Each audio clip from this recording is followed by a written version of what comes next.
one story that I'm not gonna stay on the book because I don't want to talk about the whole book and then people don't read it, right?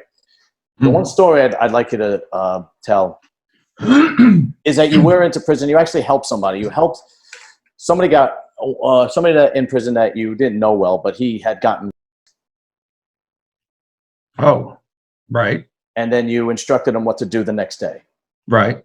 Can you tell that story?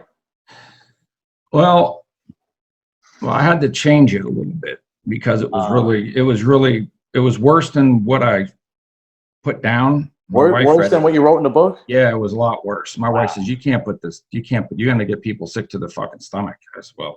She goes, just tone it down a little bit. So what happened was, I'll give you, because, if you write the detail by detail, the fucking book takes forever. Anyway, I was in the holding cell waiting to get shipped off to South Florida Reception Center. This black dude had come up to me and it was like, hey man, what's going on? I was young. I was 18. It was me and this other kid. We were the youngest ones in there. And he was talking to me and I was like, no, just go to someone else. Just leave me the fuck alone. So then he goes over to this blonde-headed kid. And this kid was Peter, blonde hair, blue-eyed, looked like a surfer dude, straight hair, almost looked kind of girly looking in the face. He was so fucking young. Right. So this black dude started talking to him. You could tell Peter's nervous as shit. And after the guy starts talking to him, he's like, he kind of relaxing and listening. He goes, just, how many times you've been up the road? He goes, my first time. He goes, all right, listen, you stick with me.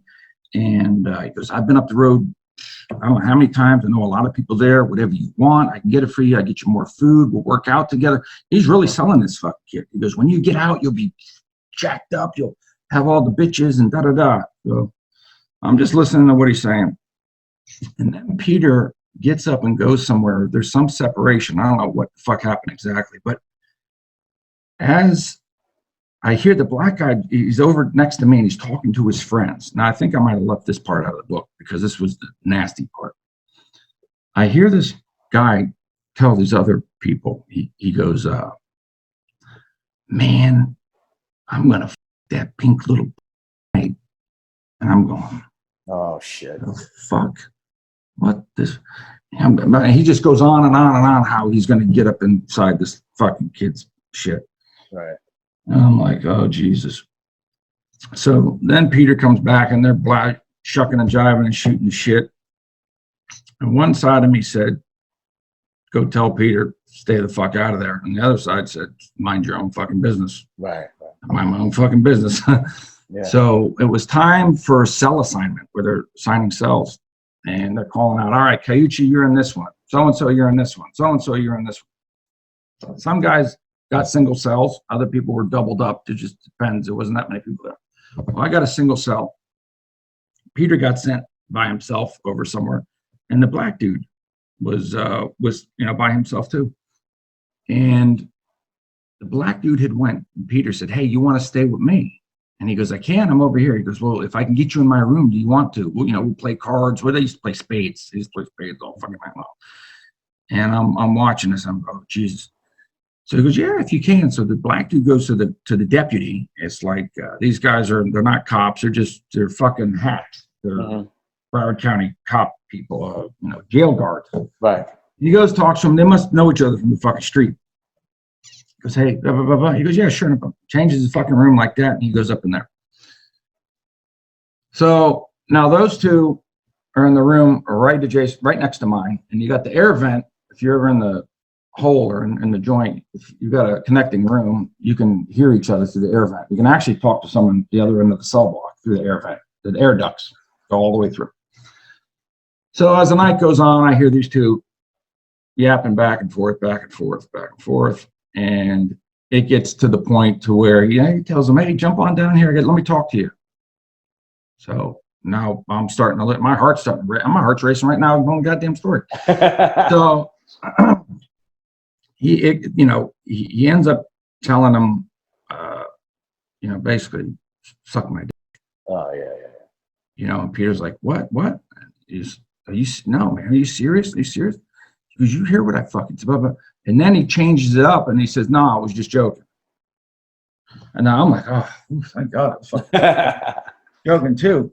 Then he goes around, he goes, I'm going to fuck you instead. So we get a long story. This thing gets really nasty, and he ends up fucking beating him. And so he ends up kid for hours. Oh, God. The next morning he comes out, and we're at the, it's like fucking 5 o'clock in the morning, chow time. And here he comes out hobbling. You can see he's all been banged up, right? He sits down at my table, and he gives me a note and tells me to send it off for him. I'm like, you know, what for? He goes, just do me a favor and send this, make sure so-and-so gets this. I know what's going on, and he's going to kill himself. Right. I could tell this guy's going to kill himself. So we have a little conversation, and I said, Peter, listen, you can do what you're going to do, or you can get this motherfucker back somehow. So anyway, make a long story short, Peter ends up getting a shank. This guy has a shank under his own fucking pillow. His bunkie, the dude that was him all night, had a shank. Peter gets a hold of it. So I said, Peter, this ain't going to be easy, but this is what you need to do. You need to go open your room and call him in and just pretend. Just pretend, you know, it is what it is. Pretend. Get this motherfucker's pants down to his ankles. Get him off balance, off guard. He ain't thinking what you're going to do. And jam that fucking thing between his fucking legs and give it everything you got. Wow. And man, now you're talking, we're downstairs.